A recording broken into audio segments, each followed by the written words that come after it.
반갑습니다. 8월 12일 토요일 큐티 스케치 시간입니다. 오늘 본문은 사도행전 21장 1절부터 14절까지의 말씀입니다. 오늘 본문이 이렇게 시작합니다.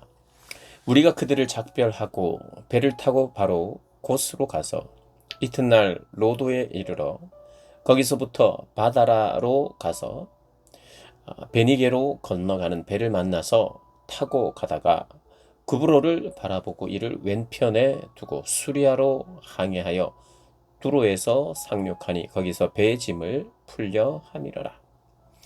예, 오늘 본문은 이제 사도 바울이 예루살렘으로 가는 일정 중에서 가는 지역에서 만날 수 있는 그 성도들을 만나서 교제하는 내용을 다루는 본문입니다.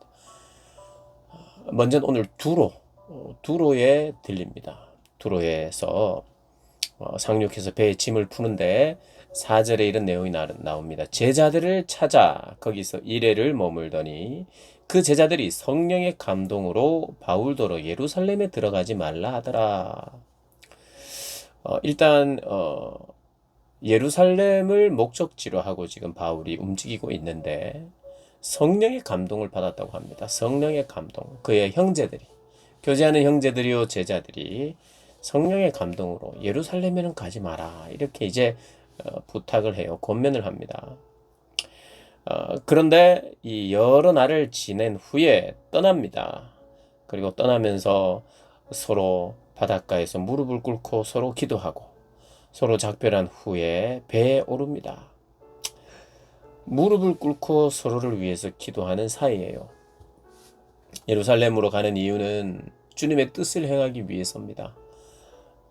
예루살렘으로 가는 것은 복음의 시작 지점이잖아요. 교회의 모체입니다. 그곳에서 이제 앞으로 이제 거기에 가서 결국에는 가게 되는데 가서 무엇을 하느냐 하니까 유대인들 그리스도인들과 교제하고 이방 지역에서 하나님께서 어떻게 역사하셨는지를 함께 나누고 하나님의 교회가 하나 된 것, 또 연합되는 것, 그리고 하나님의 복음의 역사가 이렇다는 것을 이야기하고 또 이방 교회에서 거두온 헌금으로 또 예루살렘 교회를 돕기 위하여 갑니다. 저 복음이 전해지지 않는 불모의 땅에 목숨을 걸고 내가 복음을 전하러 가야 되겠다. 물론 복음을 전하러 가는 것은 맞지만 이미 어쩌면 고향과 같은 곳에 자기의 동족들이 살아가고 있는 그곳으로 다시 돌아가는 것이에요. 그러니까 죽음의 위협이 있어도 가는 것, 그것이 중요한데 어떤 면에서 개척지 혹은 복음을 한 번도 들어보지 못한 복음의 불모지로 가기 위하여 목숨까지 내놓고 가는 상황이 아니라 교회를 돌아보고 또 고향과 같은 곳에서 또 교제하고 하나님의 그 사역의 열매를 나누고 또 그곳을 통해서 또 로마 교회, 로마로 가서 로마에서까지 복음을 전하기 위하여 그 로마를 지나 스페인까지 복음을 전하기 위하여 예루살렘에 들리는 거예요. 그런데 들어가지 말라고 합니다. 들어가지 말려고 하는 이유는 누가요? 그 주변의 형제들이 성령의 감동으로 말미암아 하나님께서 그곳에서 있는 핍박과 고난 그것에 대해서 성령이 감동하셨기 때문에 그래요. 그러나 갑니다. 그리고 어디로 가느냐 하면 7절에 보면 두로를 떠나 항해를 마치고 8절에 가이사랴에 이르러 가이사랴. 이 가이사랴에 이르렀는데 이 가이사랴 지역에 전도자 빌립, 스데반 7명의 그 집사로 세워진 사람 빌립, 이디오피아 내시에게 복음을 전했던 사람 빌립입니다. 빌립, 사마리아 전도했던 그 빌립의 집에 자기 딸 4명이 처녀였는데 그들이 다 예언자라고 합니다. 그리고 그 여인들이 있었다. 그리고 10절에 보면 아가보라고 하는 선지자, 이미 저 앞에 11장에 아가보가 흉년에 대한 그런 예언을 한 선지자입니다. 예언을 한 사람이에요. 그러니 처녀도 그 빌립의 딸들도 예언을 하고 아가보도 예언을 하는데 무슨 예언을 하느냐? 11절에 바울의 띠를 가져다가 자기 수족을 잡아매고 말하기를 성령이 말씀하시되 예루살렘에서 유대인들이 이같이 이 띠 임자를 결박하여 이방인의 손에 넘겨주리라 하거늘. 그러니까 두 번의 가지 말라, 예루살렘으로 가지 말라고 하는 성령의 보여줌이 있었다는 거죠. 근데 이미 사도 바울도 자기를 기다리고 있는 것이, 예루살렘으로 가면 자기를 기다리고 있는 것이 무엇인지 성령으로 말미암아 이미 알아요. 정확하게는 몰라도 결박이 있고 고난이 있고 핍박이 있다는 것. 그건 알고 있습니다. 그럼에도 가야 하는 거죠. 그것이 하나님의 뜻인 줄 믿고 있습니다.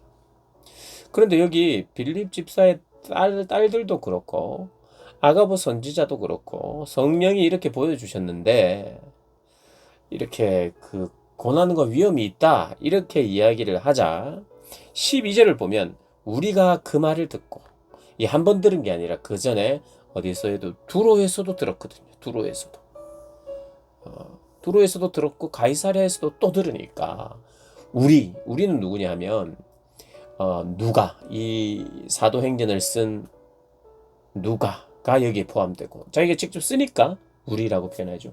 그리고 바울 그리고 7명의 여기 보면 이 아시아와 마게도니아 지역에서 온 형제들이 있다 그랬잖아요. 앞에 보면 그러니까 우리라고 하는 것은 바울의 일행이 9명 정도를 이야기하는 것입니다.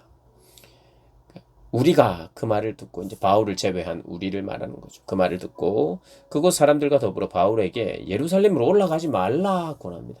예루살렘에게 올라가지 말라 이렇게 권합니다. 그런데 바울이 대답이 뭐냐면 어찌 울면서 내 마음을 상하게 하느냐.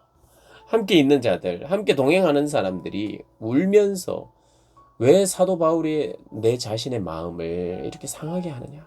내 입장은 분명하지 않느냐. 나는 주 예수의 이름을 위하여 결박당할 뿐 아니라 예루살렘에서 죽을 것도 각오하였노라. 그러니까 정확하게 이게 어떻게 보면 누가도 그렇고 그의 형제들도 그렇고 이 사람들이 선교하겠다는 사람들이에요. 뭐 이렇게 핍박이 있을 때 사실 때로는 도망 다니기도 했거든요. 사도 바울도. 그래서 사도 바울은 우직해서 절대로 도망을 안 다니는 사람이 아니었어요. 생명의 위협이 있으면 도망 다녔습니다. 그리고 그 다른 곳에서 복음을 전했어요. 그러니 복음의 사람은 절대로 비굴하게 도망가지 않는다. 이건 성경적이지 않아요. 사도 바울은 때로는 피했거든요. 뭐 도망갔다고 말하기는 그렇지만 두려워서 도망갔다는 아니지만 피했단 말이에요. 죽이려고 달려드는 사람들을 피해서 갔어요. 피하는 것도 하나님의 뜻 중에 하나였던 것을 알았어요. 그런데 유난히 예루살렘으로 가는 것에 대해서는 결코 피할 수 없는 어떤 하나님이 주시는 뜨거운 마음이었던 것 같아요. 다른 사람들에게는 어떻게 이것이 적용되었느냐 하면 가지 말자로 적용했어요. 왜냐? 하나님은 때로는 길을 막으시면 우리가 가지 않았고 전하지 못하게 하면 다른 곳으로 갔고 누군가가 죽이려고 하면 거기에 더 머물지 않고 또 옮겼단 말이죠.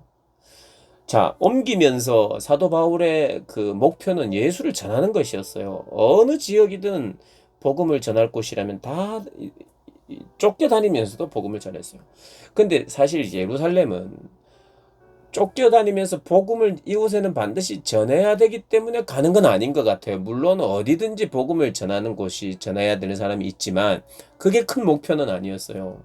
보면 예루살렘 교회 장로들과 야고보와 그 교회의 지도자들을 만나거든요. 그러면 그것은 자기에게 있어서 왜 그랬는지는 모르지만 나중에 갈 수도 있었지만 지금 반드시 가야 하는 그리고 예루살렘을 통해서 이제 로마와 스페인까지 가야 하는 그 하나님에 대한 확신이 있었던 것 같아요. 그래서 죽음의 위협이 있든 고난과 핍박이 있든 나는 가야 한다. 그리고 사도 바울에게는 그런 확신이 있었어요. 이것은 피하면 안 되는 것이다. 마치 예루살렘으로 예수님이 예루살렘으로 가시면서 죽으러 가시는 것처럼 십자가를 지시러 가시는 것처럼 사도 바울에게 있어서 지금 예루살렘의 행은 고난과 핍박이 기다려도 심지어 죽는다 할지라도 주의 이름을 위하여 나는 간다. 고집이 아닙니다. 바울은 굉장히 유연한 사람이에요. 이제 내일 본문과 모레 본문에도 나오지만 유연한 사람입니다. 단호한 부분은 단호하요. 그러나 유연한 부분은 유연합니다. 그런데 오늘 예루살렘으로 가는 것에 대해서 마치 내가 죽는 한이 있어도 예루살렘은 가야 한다. 거기서 하나님의 뜻을 이루고 사실은 그곳에서부터 내가 결박당해야 되는 거예요.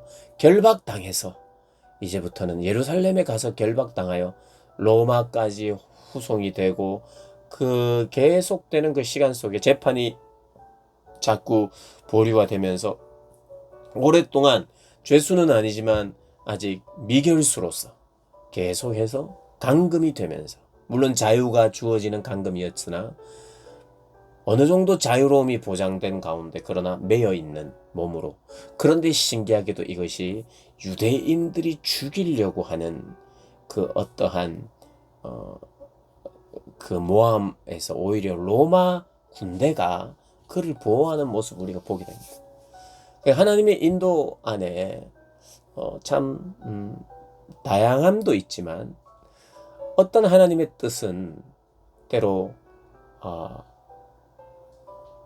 어떤 선택의 기준을 가지고 선택하는 걸 하나님이 기뻐하시는 것 같아요. 이 형제들이나 또 예언하는 처녀 빌립의 딸이나 아가보가 성령의 감동을 잘못 받은 건 아니죠. 분명히 환난과 고난이 있어요. 그것을 듣고 그것을 해석하고 적용하는 것은 좀 다를 수 있어요. 하나님은 강제하지 않았던 것 같아요. 때때로 하나님은 하나님의 뜻 그리고 하나님이 더 기뻐하시는 뜻, 더 기뻐하시는 결정, 더 기쁜 하나님의 뜻이 있는 것 같아요.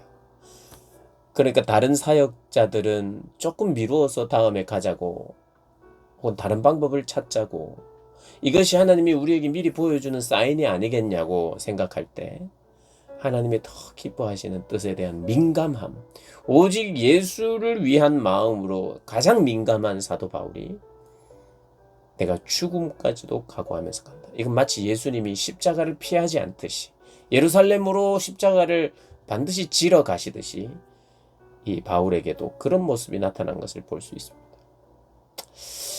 그래서 우리가 쉽지는 않지만 하나님의 뜻을 분별하는 것 그리고 때로는 성실한 크리스찬들 안에서 그리고 성령 충만한 그리스도인들 안에서 적용에 대한 하나님의 뜻과 마음이 성령의 은사로 말미암아 주어진 미래에 대한 어떤 예견을 받아들이는 그것을 알고도 적용하는 것이 다른 것을 보면서 하나님의 뜻이라고 하는 것이 일방적이고 그리고 그러면서도 유일한 어떤 일방적이면서도 이거 아니면 저거라고 하는 분명한 것을 내놓으실 때만 있는 것이 아니라 굉장히 자발적이고 정말 하나님을 사랑하는 마음으로 하기를 원하고 비록 이런 결박과 고난과 핍박이 있어도 나의 이름을 위하여 살 수 있겠느냐 물어오시면서 우리에게 순종을 요구하실 때가 사실은 많다는 것.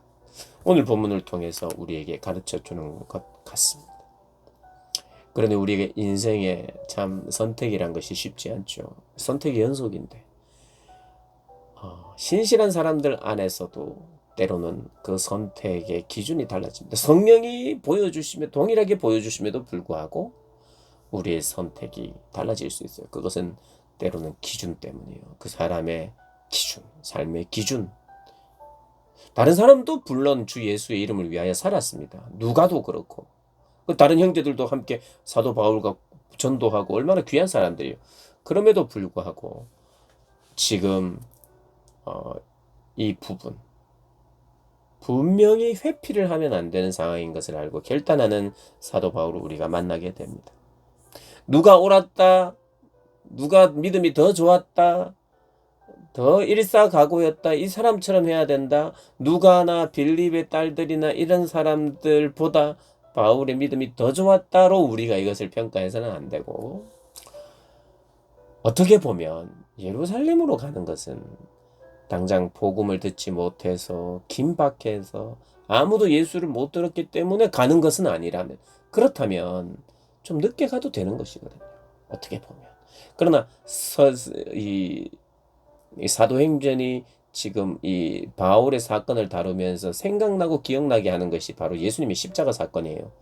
예루살렘으로 가야만 하는 예수님, 그리고 피하지 않는 예수님처럼 이 바울도 내가 마땅히 져야 되는 십자가는 죽음을 불사하고도 져야 한다는 그런 분명한 것을 우리에게 보여주고 있습니다. 우리의 삶에.